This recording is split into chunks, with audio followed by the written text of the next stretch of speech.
pero lo que me considero es repugnable desde mi punto de vista es pretender cercenar una función constitucional que le corresponde a un poder del Estado. ¿Cuál es tu opinión, Gustavo, en primer lugar, en el contexto en que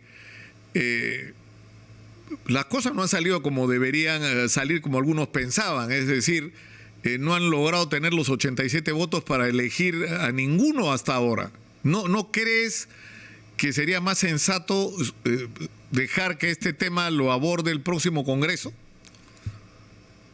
Bueno, en realidad, desde que yo he tenido oportunidad de participar en esos procesos en calidad de asesor, en calidad de especialista, cuando he sido funcionario en el Congreso, siempre ha ocurrido esos temas. Desde la elección del Tribunal Constitucional elegido con Javier Álvaro Landini, siempre han habido frustraciones de elecciones, falta de votos, renovación de procesos, porque es un colegiado que requiere una alta votación. Así también ha habido problemas con la elección del defensor del pueblo. Por lo tanto, yo lo veo dentro del cauce natural.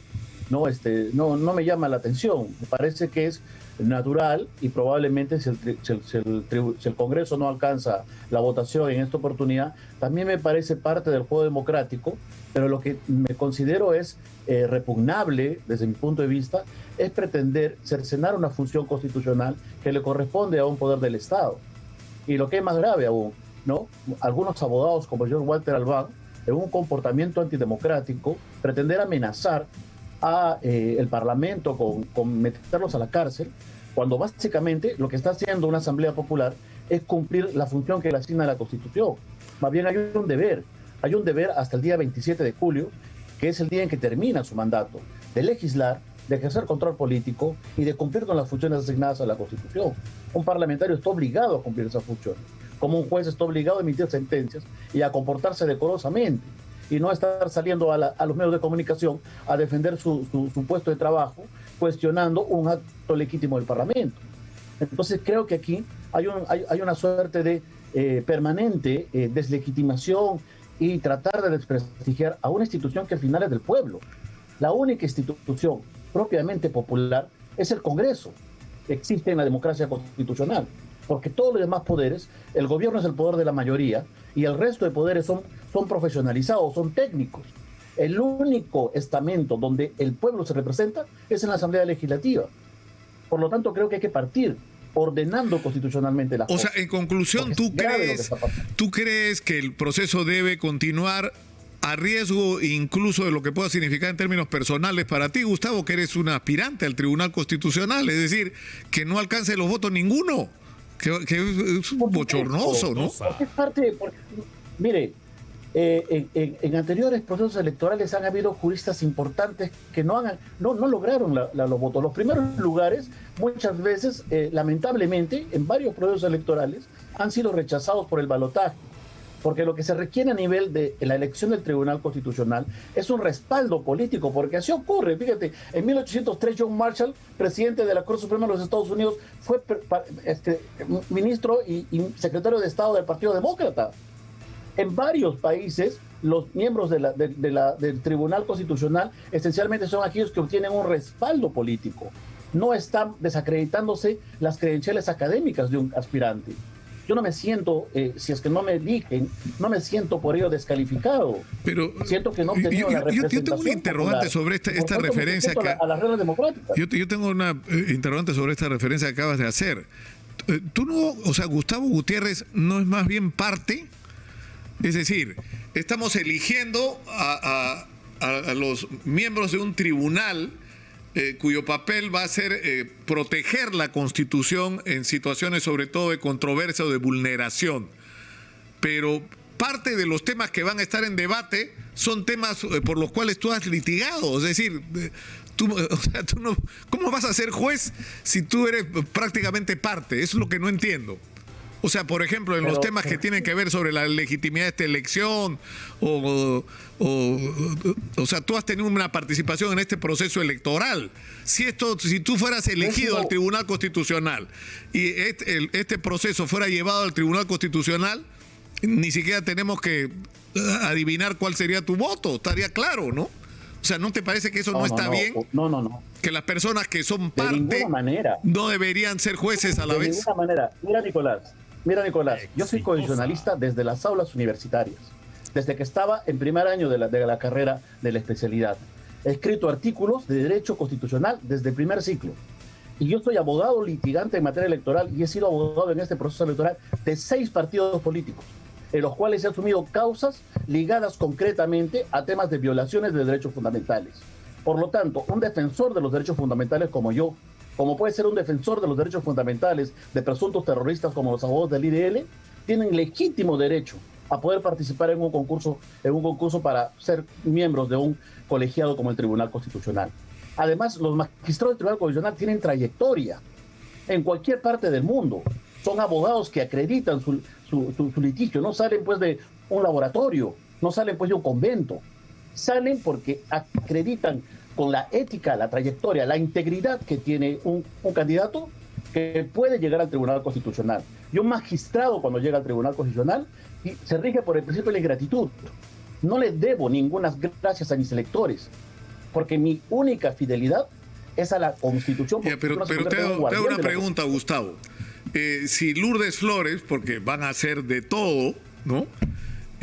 Pretende cuestionar ante el Tribunal Constitucional la legitimidad de esta elección, ¿tú qué piensas de esto? ¿Tú piensas que el Jurado Nacional de Elecciones ha actuado adecuadamente o que ha habido alguna infracción constitucional en la conducta de las autoridades electorales en este proceso? No va a llegar al Tribunal Constitucional no se va a llegar directamente. Lo que están haciendo ahora es que a un juez de cualquier lugar del país, un juez de Chiclayo, de Piura, admite una cautelar y paralice el proceso electoral y frene la proclamación de algún candidato presidencial. Porque lo que están justificando, tumbándose o deslegitimando al Parlamento y cuestionando al Tribunal Constitucional, es habilitando que a un juez de cualquier instancia, a través de una simple medida cautelar, pueda paralizar los actos políticos. Por el solo hecho de cuestionar un procedimiento que realmente está dentro de la Constitución, inclusive desprestigiando honra, manchando honras como el George Hackanson por haber dicho que él no cree en el aborto. Cuando es natural las posiciones doctrinarias que pueden haber, lo que tenemos que verificar básicamente es la integridad del candidato. Para eso ha habido 15 candidatos. La idea no ha sido es que hay uno que esté en primer lugar. Yo estoy en el lugar 14 y tengo más calificación en la entrevista que el señor Cayayén. Básicamente la oferta ha sido, acá hay 15 candidados idóneos que el Parlamento elija dentro pero lo que no se entiende, Gustavo, es yo creo que está fuera de discusión que el Parlamento tiene derecho a tomar las decisiones y a hacer uso de las facultades que la Constitución y la ley le otorgan. Eso está fuera de discusión. Hay una controversia con respecto a la intervención de esta jueza constitucional que ha admitido la acción de amparo y ha planteado la cautelar para detener la votación. Ahora, el problema es que hay antecedentes, ¿no? Con respecto a por lo menos 2 casos puntuales que son los que más se recuerdan, que es la Comisión Investigadora Multipartidaria sobre Alan García, donde el Congreso fue obligado a corregir el manejo de la investigación, y en el caso de Javier Díaz Canseco, donde se le aplicó una sanción que no tenía motivación ni sustento, y que también tuvo que haber una corrección por orden judicial. O sea, ¿cuál es la diferencia en este caso? Es que eso es importante, poniéndolo de lado, ¿no? Pero es importante. Yo me puedo permitir afirmar algunos temas porque está en mi trayectoria. Yo he escrito al respecto, justamente en El Comercio, cuestionando la judicialización de la política. Si tú me vas a mí a decir que prevés lo que yo voy a poder eventualmente resolver, yo te diría que yo estoy en contra de la judicialización de la política, para todos. Yo creo que hay actos de poder que no pueden estar sujetos a un control jurisdiccional, que son actos legítimos de poder, nos guste o no nos guste. Tendremos que ejecutar los mecanismos de control político, pero a través de un órgano jurisdiccional, cuestionar un acto de poder, cuando éste está legitimado en la Constitución, no hay derechos fundamentales de por medio, sino hay prerrogativas funcionales, realmente a mí me parece que es llevar a un despacho judicial un acto político y por tanto está contradiciendo la función natural del juez, porque el juez ejerce una función jurídica. Y las tomas de decisiones, cuando hay una decisión del Jurado Nacional de Elecciones, cuando hay una decisión del Parlamento, son actos políticos puros. Por lo tanto, no deben estar sujetos a ninguna intervención judicial. Eso por un lado. Por eso es que yo critiqué cuando un juez, el juez Zabaleta, que ha sido destituido por llamados con los cuellos blancos, le otorgó un habeas corpus al señor Alan García y pretendió frenar la megacomisión investigadora. El Congreso no le hizo caso. Eso es lo que no están diciendo. Yo tuve la oportunidad en algún momento de conversar con el señor Sergio Tejada y le dije que en ese caso era un acto claro de judicialización de la política. Y por tanto el Congreso siguió y aprobó el informe de la megacomisión. Y hace poco, Nicolás, un juez le ordenó al Jurado Nacional de Elecciones que inscribiera la lista del PPC. Le dijo, usted, Jurado Nacional de Elecciones, le ordeno a que inscriba la lista del PPC. ¿Y qué hizo el jurado? Con este presidente actual, con el jurado actual. Lo que el jurado dijo, no voy a tomar esa decisión del juez porque es inejecutable, en razón de que está contraviniendo mis funciones constitucionales y afectando el calendario electoral. No lo voy a aceptar. Y no lo aceptó. Defendió su fuero. Yo creo que es imperativo, Nicolás, de cara al futuro, sea cual sea nuestro devenir histórico y político, que las instituciones se preserven. Lo que estamos haciendo es delegitimar las instituciones por un celo excesivo a los candidatos, a las tendencias, y estamos generando un descrédito institucional. Ya nadie va a creer en el Parlamento más del cuestionamiento histórico que tiene. Nadie va a creer en el Jurado Nacional de Elecciones. Un juez de cualquier lugar va a poder finalmente suspender cualquier acto de poder. Claro, pero no hay, pero Gustavo, pero precisamente institucional. O sea, tú dices, hay que desjudicializar la política, y eso es cierto, pero también hay que despolitizar toma de decisiones como la elección de los miembros del Tribunal Constitucional, es decir, no elegir a los miembros en función de cómo votaría si mi tema llega. O sea, ¿a Keiko Fujimori le preocupa si tiene amigos en el Tribunal Constitucional?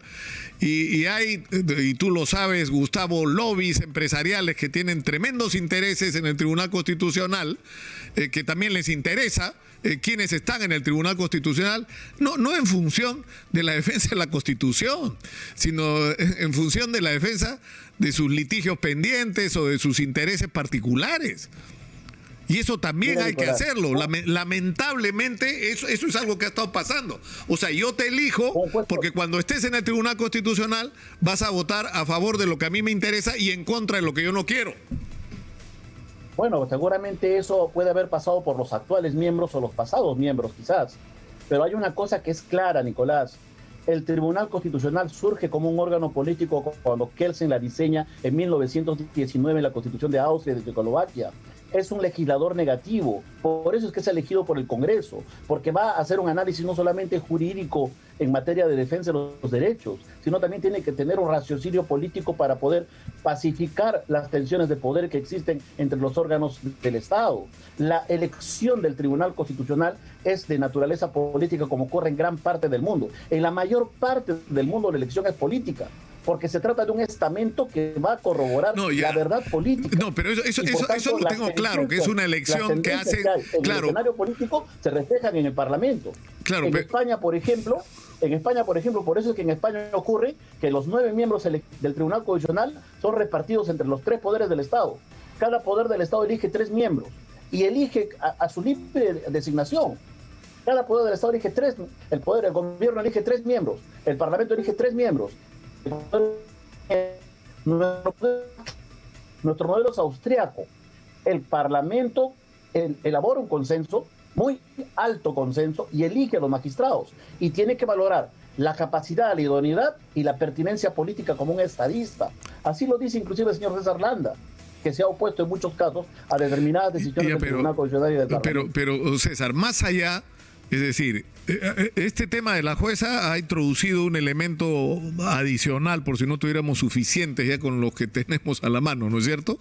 Que es el de la disputa de competencias entre el Poder Judicial y el Congreso de la República. Pero más allá de esta controversia, ¿No te parece que sería lo más razonable, dadas las circunstancias, que esta decisión quede en manos del próximo Congreso, donde muchos consideran que es un defecto el fraccionamiento, cuando yo creo que en términos de la elección del Tribunal Constitucional es una virtud, porque va a obligar a consensos muy amplios? Es decir, que quienes lleguen al Tribunal Constitucional con el nuevo Congreso, si este fuera el que los nombrara, va a tener el respaldo de fuerzas políticas disímiles, y eso es bueno.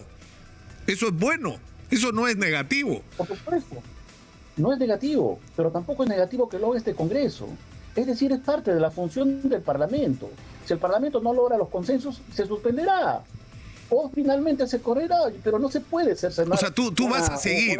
O sea, tú no vas a renunciar como ha pedido el Frente Amplio, incluso han recibido una carta. Nicolás, yo no soy constitucionalista de hace 5 años, como algunos abogados que tú invitas a tu programa, ¿no? Yo soy constitucionalista por principio y dogmático, y reto a debate a los constitucionalistas que tú invitas, a ver que se enfrenten conmigo. Pero dime uno, pues, que no sé. Porque falta el conocimiento dogmático del tema. Yo no puedo menoscabar una función del Parlamento, porque, repito, el Parlamento es una asamblea del pueblo, y le tengo profundo respeto al Parlamento, al futuro y al siguiente.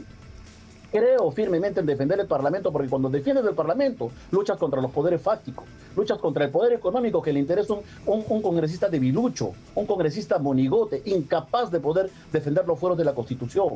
Yo creo que es importante, si vas a defender al pueblo, que defiendas a la Asamblea Legislativa, porque es el único lugar donde llega el pueblo y los diferentes sectores políticos. Llega la izquierda, llegan los conservadores, llegan los progresistas, llegan los moderados, y por tanto tenemos que preservar esa Asamblea Popular. Tú conoces política, y eso es importantísimo. Ya, pero no te quejes, César, de mis constitucionalistas que invito, porque tú eres uno. Además, estoy tratando de hacer la cuenta y eres uno de los que más invitados, creo, para hablar de estos temas en los últimos años.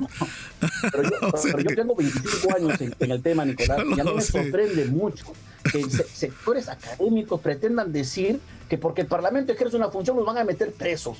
Es como pretender decir que porque el Tribunal Constitucional dicta una sentencia que censuramos, no creemos, no estamos a favor, hay que meterlos presos porque dictaron una sentencia avalando determinado acto político. Eso es inadmisible.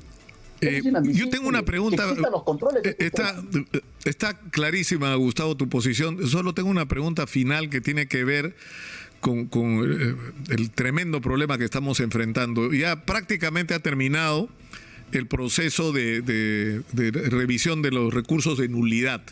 En ningún recurso, me refiero a los recursos de nulidad presentados por Fuerza Popular, ninguno ha sido admitido, todos han sido declarados improcedentes. Entiendo que están en el procedimiento tedioso de redacción de las resoluciones, porque cada uno de estos recursos requiere tener una resolución, ¿no? Donde hay el voto en mayoría y el voto en minoría, y eso es un procedimiento. El problema es que son muchísimos, ¿no? Pero digamos, básicamente la suerte está echada. O sea, está claro que el Jurado Nacional de Elecciones no va a revertir los resultados que da hasta este momento la OMPE.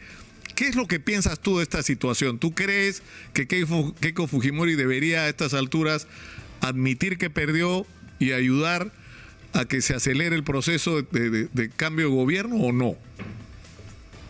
Bueno, Nicolás, tú sabes que si en eso sí doy una opinión, pues estaría adelantando probablemente una decisión. Lo que a mí más me preocupa, como te digo, por una cuestión de principio, es que yo sí creo profundamente, pese a poder discrepar con las decisiones que tome el jurado, el Poder Judicial, el Parlamento, etcétera, yo creo que una posición de principio es respetar la institucionalidad. A mí más me preocupa que aberturemos este tipo de... por la disociatividad que podamos tener contra estas decisiones que pueden ser muy polémicas, y que aperturemos el tribunal, aperturemos a que cualquier juez de cualquier lugar de Maynas dicte una orden judicial afectando todo el sistema democrático. Eso es lo peligroso y lo que estamos haciendo.